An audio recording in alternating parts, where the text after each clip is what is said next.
Aviation history, a chronicle of incredible technological progress and human ambition, is also marked by periods of profound terror and transformation. Among the most disruptive forces to impact this industry were plane hijackings. These acts of airborne piracy left an indelible and often tragic mark on the development of air travel. A wave of hijackings swept the globe, particularly prevalent during the mid-20th century.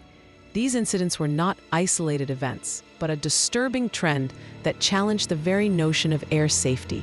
The motivations behind these acts were varied and complex.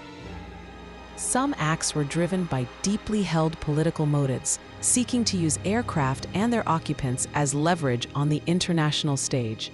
Others stemmed from personal desperation, individuals seeking escape or asylum by force. Still others were driven purely by criminal intent, seeking financial gain or notoriety. Regardless of the motive, these events traumatized passengers and crew, turning routine journeys into terrifying ordeals. The psychological impact on those directly involved and on the public perception of flying was immense. These incidents fundamentally reshaped air travel in ways that are still evident today. They ushered in an era of unprecedented security measures, transforming airports and aircraft into highly controlled environments.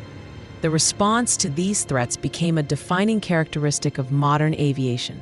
The legacy of these hijackings is a constant reminder of the need for vigilance and adaptation in maintaining the safety of the skies. While acts of air piracy occurred earlier, one of the earliest impactful hijackings that signaled a growing trend occurred in 1948. This incident involved a Czechoslovakian Airlines flight. The aircraft was forcibly diverted from its intended route. The flight was ultimately diverted to the American zone of Germany. This event, though perhaps less dramatic than later incidents, marked the beginning of a disturbing trend where aircraft became targets for political defection or protest. It highlighted a new vulnerability in air transport. The 1960s and 70s witnessed a dramatic escalation in the frequency and audacity of hijackings. This period saw aircraft increasingly used as tools for political statements and demands. The rise of militant groups contributed significantly to this escalation. These groups recognized the potential of hijacking to gain international attention and exert pressure. This was particularly true in the Middle East, where political tensions were high. Aircraft were transformed into weapons of political leverage, holding passengers hostage to achieve specific goals. A Popular Front for the Liberation of Palestine, or PFLP, became notorious during this era for its sophisticated and often violent hijacking operations. The PFLP was known for coordinated attacks designed to maximize impact and publicity. Their actions brought the issue of air security to the forefront of global concern. These coordinated attacks included the hijacking of multiple planes in September 1970. This series of events, known as the Dawson's Field hijackings, involved several aircraft from different airlines being seized simultaneously. The world watched as these events unfolded. The crisis culminated in the destruction of 3 aircraft at Dawson's Field, a remote desert airstrip in Jordan. The planes were blown up after the passengers were evacuated, a dramatic display of the hijackers' resolve. These events were broadcast globally, captivating and horrifying audiences. The images of the destroyed aircraft and the hostage situation instilled widespread fear in the public. Air travelers began to question their safety in the skies. These incidents starkly highlighted the vulnerability of air travel to determined attackers. The scale and coordination of the Dawson's Field hijackings demonstrated that air piracy was no longer just an isolated crime, but a significant international security threat. It became clear that existing security measures were woefully inadequate to prevent such large-scale attacks. The aviation industry and governments were forced to confront this new reality. The period continued with numerous other hijackings across the globe, involving various motives and groups. Cuba became a frequent destination for hijackers from the United States, often seeking political asylum. Other incidents involved demands for ransom or the release of prisoners.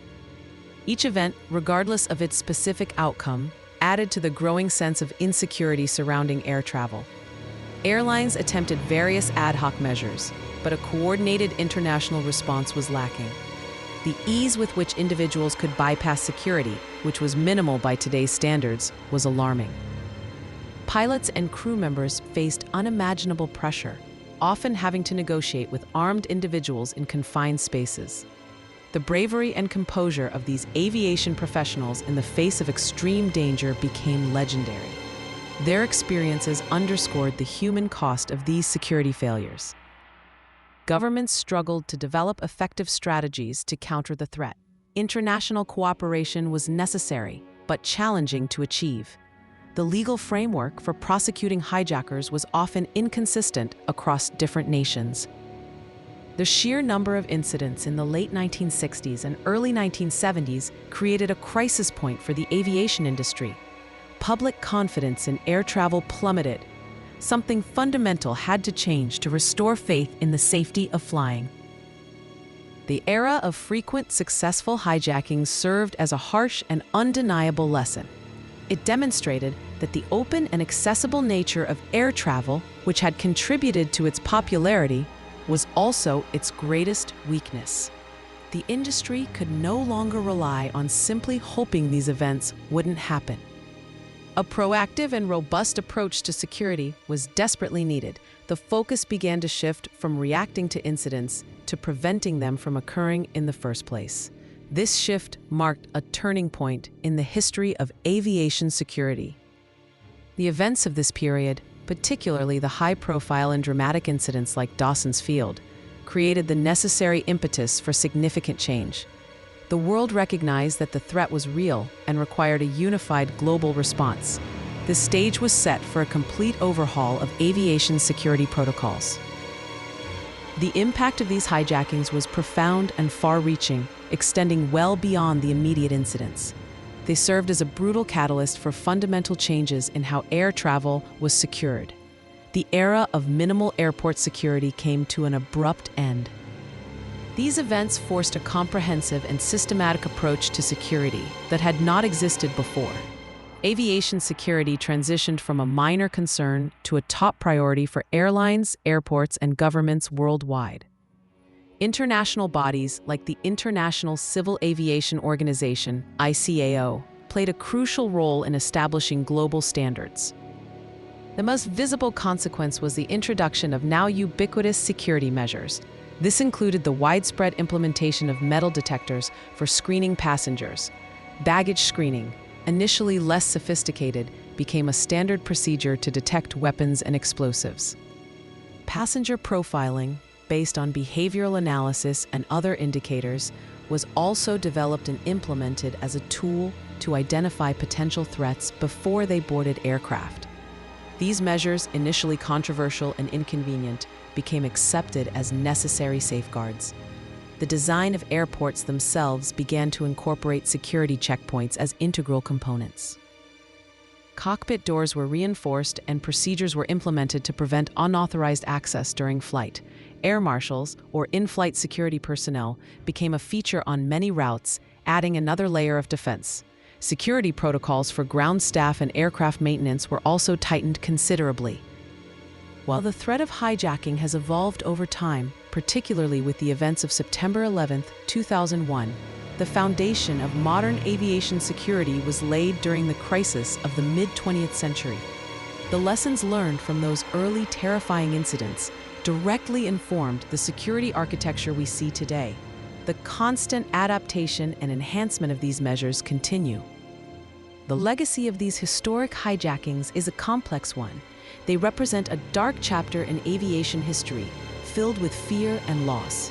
However, they also represent a turning point where the industry and governments united to confront a shared threat.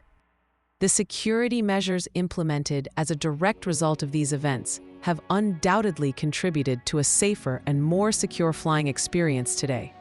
While no system is foolproof, the likelihood of a successful hijacking using methods common in the 1960s and 70s has been dramatically reduced.